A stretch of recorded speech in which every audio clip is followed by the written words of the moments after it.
everyone, I am Sana and welcome to today's lecture. Today I will be talking about Fritz Perls' model of healthy personality, and the lecture will cover 5 major objectives. Number 1. Basic concepts of Gestalt therapy. Number 2. Gestalt therapy as an approach to healthy development of personality.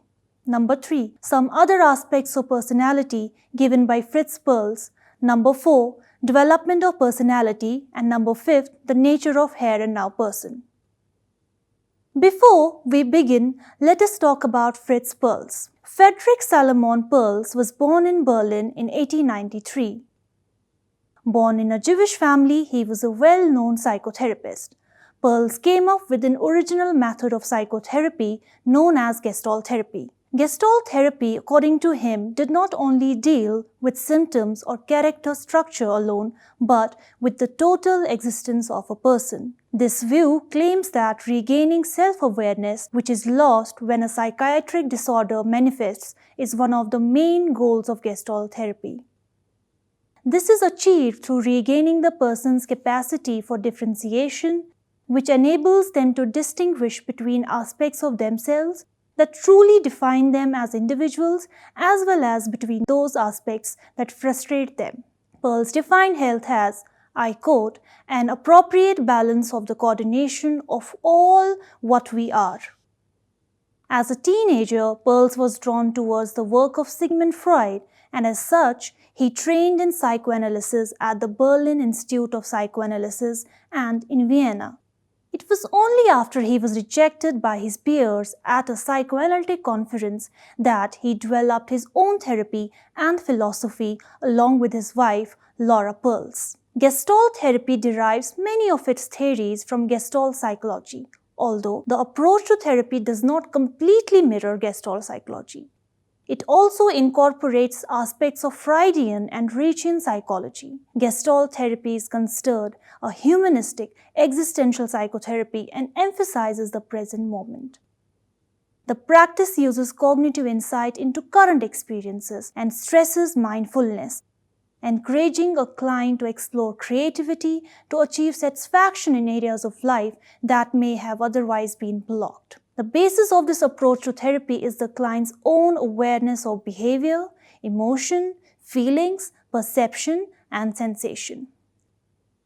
Let us begin with some of the basic concepts of Gestalt therapy. The first one is the concept of holistic doctrine.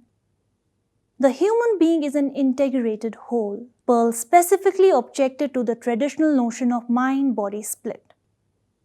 He believed that human beings are wholes engaging in fantasizing, play acting, and doing. People's actions, for instance, can provide clues as to their thoughts, which in turn reveal what they would like to do. People engage in similar kind of activities. However, these are often wrongly categorized either as mental or physical activities. Another contradiction arises when we separate the self from the environment. People exist in an environment and the environment is also dependent on the people to be whole. For example, in case of a person seeing a tree, one can only see it if there is a tree to be seen. Similarly, a tree can be seen only if there is an eye to see it. There are many more erroneous dichotomies. The Gestalt method consistently emphasizes the need to look for the entire pattern rather than misleading dichotomies. The second concept is of balance and homeostasis. The basic tendency of every organism is to strive for balance. The organism is continuously faced with imbalance through either external or internal factors. Life is categorized by a continuous interplay of balance and imbalance in the organism. Homeostasis is the process by which the organism satisfies its needs by restoring balance when faced with a demand or need which upsets its equilibrium. Health constitutes the appropriate operation of the homeostatic process, whereas sickness means that the organism has remained in a state of disequilibrium for a long time. The homeostatic process also operates where several needs are experienced simultaneously. However, here a selective process takes place based on the organism's need for survival and for self-actualization. With the simultaneous experiencing of many needs, the individual attends to the dominant survival and self-actualization need before attending to the others.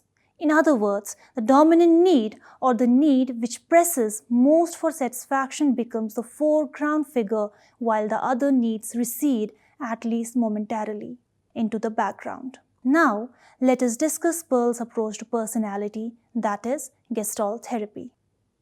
Perls' understanding of the concept of personality comes from Gestalt therapy. The German noun Gestalt means form, shape, or organization.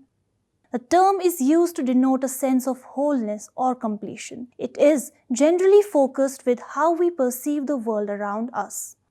According to Gestalt psychologists, human beings do not perceive things in isolation but organize them through perceptual processes into a meaningful wholes. Perls use the word Gestalt to symbolize the only law of human functioning, which is constant and universal. All humans strive towards wholeness or completion.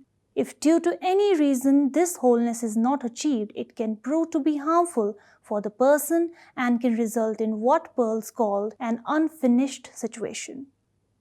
The situation needs to be worked on and finished in order to reach completion. When a closure is not achieved, it leads to a shattered personality and the parts or fragments of one's personality lose their meaning. Therefore, it is important to maintain a balance with an individual for him to function properly. According to Perls, we are motivated by unfinished situations or incomplete gestalts. We have numerous unfinished situations within us. We attend to these unfinished situations in a systematic way because we arrange them in order of their importance. The situations that are most significant take control of and influence the thoughts and behavior until they are fulfilled. Then the next most significant situation emerges, and so on. The concept of self-regulation versus external regulation are of primary importance when dealing with an unfinished situation. People who are healthy are able to regulate themselves on their own and are not affected by the external factors. According to Perls, self-awareness is a major component that can lead to the development and growth of a healthy personality. When we are fully aware of ourselves, we may allow our bodies and minds take control and regulate our behavior. This, however, requires that we must be aware of and accept our own impulses and desires. Most people learn to suppress their impulses and are afraid to express them due to societal and cultural pressures. Nonetheless, these suppressed impulses just don't go away, they manifest themselves in other ways. For example, aggression may manifest as a nervous tic. We project our impulses onto other person rather than expressing our impulses naturally and thereby completing the gestalts. We accuse others of doing or being what we would like to do or be. According to Perls, these projections reflect our inner emotions, and this realization is important for our psychological well-being. A person needs to develop the ability to openly express his or her desires without any external interference. The significance of the present as the only reality is another feature of Perls' approach to personality. The only important aspect for us is here and now. The past is already gone and the future is yet to come. Those who cling to the past or those who live in the future develop unbalanced personalities. This escape to the past or future is a result of an inadequate understanding of oneself and leads to the development of a retrospective or prospective character. The former dwells in the past while the latter lives in the future. In doing so, our present moment is lost. Being fully present in each moment and learning from its experiences is our responsibility because it is the only reality we have. Perls emphasized that the goal of Gestalt therapy is to promote the full growth and development of human potential, which takes time, effort, and discipline. Now, let us talk about some of the additional aspects of personality. According to Perls, human beings function on two levels. The public level, that is overt behavior, and the private level, which include our thoughts and fantasies. Thinking is a private stage where one rehearses for the future behavior. Although it's a means for preparing for the future, it can at times lead to anxiety. The healthy personality lives in the present moment, and while he possesses the ability of planning for the future, he is not concerned by the anxiety over what may happen tomorrow. Guilt is another aspect of personality. Guilt plays a role in Perls' theory and is defined as resentment projected onto others. Those who are resentful have not confronted the target of their resentment and expressed their feelings. In fact, they have not relieved themselves of the guilt which the resentment causes. Resentments are one of the worst kinds of unfinished situations a person carries with himself. These people seem to be somewhat stuck, as Perls put it. These people are unable to move forward and deal with the target of resentment.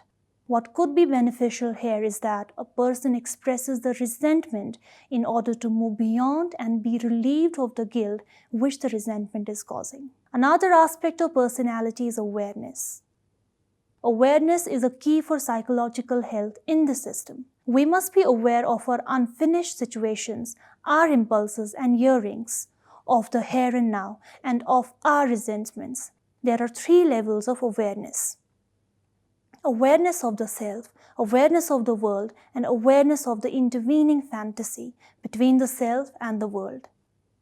This intermediate level is called the DMC and contains our prejudice and prejudgments through which we view the world and people. Seeing the world through bias is not experiencing things as they are, but as they appear to us. Those with healthy personality become aware of their fears, fantasies, and prejudice and empty this intermediate zone. To accomplish this goal, we must create a continuum of awareness such that we are alert of what is going on around us. Our awareness is in the here and now. Sometimes, however, we choose to withdraw our attention from here and now because it is unpleasant or threatening. In turn, we may escape into the past or future, intellectualize, or create meaningless free associations. Perls call these methods of avoiding the present awareness dissociation, defined as avoidance or flight from reality. Dissociation represents a phobic attitude which interrupts the awareness of continuum. Our focus must be drawn again to the present, no matter how painful it is. Perls saw 2 opposing personality forces vying for control within the individual, the top dog and the underdog. The top dog is the equivalent of Freud's superego. It is dictatorial, righteous, and commanding and threatening if we violate its dictates. The underdog manipulates us in more subtle and coaxing ways. It becomes defensive and apologetic. These forces continually battle for control of the personality, and the person becomes divided into the controller and being controlled. The conflict leads to the self-torture game in which we believe the top dog is always correct in its perfectionistic demands and we feel bad when we cannot meet the demands. Resolution comes when we try to actualize our true inner self rather than top dog's image of the self. Another element within Perls' view of personality is the ego boundary, which separates the self from rest of the world. 2 characteristics of the ego boundary are identification and alienation. Identification is coming to terms with what is ours. We identify with the ego and place a high value on what belongs to us. These identifications are stronger when it comes to our families. We tend to have a positive feeling of love, solidarity, and cohesion with those within our ego boundary. Whereas those on the other side of our ego boundary may experience our rejection. In other words, we identify with what is inside our ego boundary and are alienated from all the rest. The ego boundary also applies within the self, as when we reject or disown thoughts and feelings, our internal ego boundary shrinks. Healthy individuals are in touch with all aspects of their selves, which allows for ego boundaries to enlarge and heighten their awareness of the present moment. When a person is fully experiencing himself, external ego boundaries seem to disappear. At that moment, we are completely absorbed in existing. Let us discuss one of the major objectives of today's lecture, which is the development of personality. The shift from environmental support to self-support is a major pillar of Perls' theory of personality development. An individual's basic needs, such as breathing and nutrition, all are entirely supported by the environment of the womb before birth. This is changed when a baby is forced to breathe at the time of birth. At this critical moment, the infant experiences what Perls called impasse. An important concept of Gestalt therapy, impasse represents the crucial point where environmental support is no longer available and self-support is not yet available. The infant must die or learn to breathe on its own. The environmental support is still required as the infant grows. When time, as the child develops greater self-sufficiency, the demand for environmental support decreases. The child starts to make use of its own inner resources. It is extremely difficult to break free from environmental support, which triggers the fundamental conflict of human existence. This conflict is between what we are and what others want us to be. Perls thought that every living thing had an essential purpose, which is to actualize one's own self in accordance with one's own nature. In order to completely realize our individual potential as humans, we must be who we are and nothing else. The conflict arises because we live in a society which may expect us to be something other than what we are. Society may prevent the authentic growth through the use of two powerful tools, the stick and hypnosis. The stick works on the basis of catastrophic expectation principle, warning us that disasters will befall us if we act in a way that is contrary to what society expects of us. Hypnosis uses propaganda or persuasions, much like in lectures, sermons, or commercials, to persuade us to believe in anything. Hypnosis and the stick make us dependent on our environment rather than on ourselves. Growing up, children must either deal with being spoiled or learning to manage their frustration. Perls believe that a growing child should experience some frustration.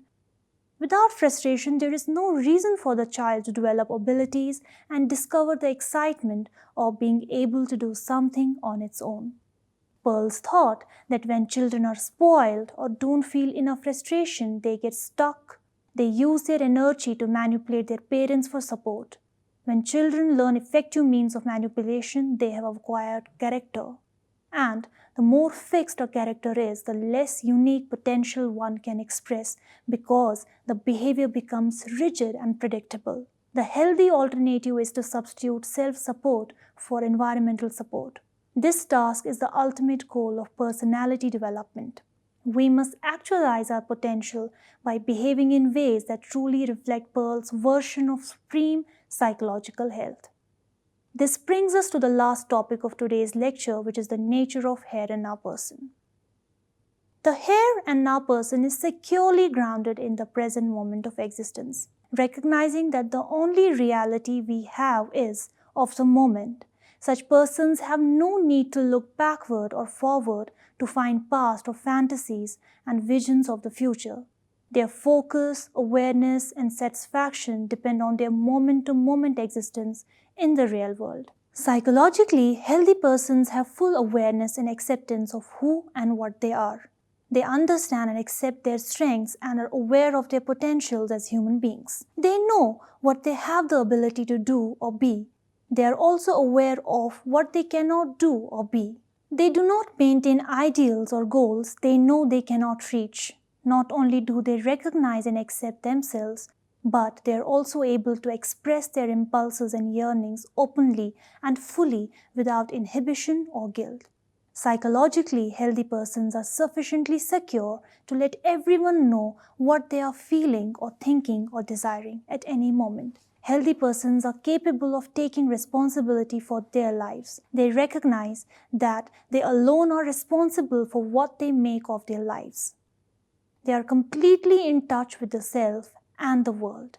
They are in the touch with their senses and feelings and with what is going on around them. Their awareness is not clouded by fantasies that constitute the DMC.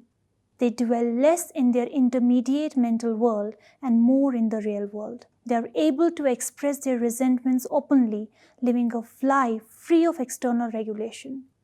They are not guided by anyone else's conception of proper behavior. They are not trying to fulfill an image of the self, but rather express and fulfill the true self. They have given up environmental support for self-support and do not rely on external standards or values. Their behavior is spontaneous and natural, reflecting who and what they are, not what someone else thinks they should be. They are guided by the situation of the moment. Such persons respond flexibly and realistically because they are fully in touch with reality. They sense all aspects of a situation objectively because they do not see it through irrational fantasies or the prescriptions of others. They are characterized by an absence of constricted ego and boundaries. Their ego boundaries are flexible. No aspect of self is denied or disowned. Healthy persons accept all aspects of their nature and thus can use all their potential for further growth and development. They are just who and what they are at the moment. Although Perls is rarely acknowledged in academic psychology, his work within the human growth movement is respected, as evidenced by Gestalt training centers throughout the country. All theorists agree in some way that individuals with a psychologically healthy identity are aware of who they are and what they stand for. These people are generally tolerant and accommodating of others and are aware of their virtues and vices, as well as their strengths and limitations. This concludes today's lecture. Thanks for watching.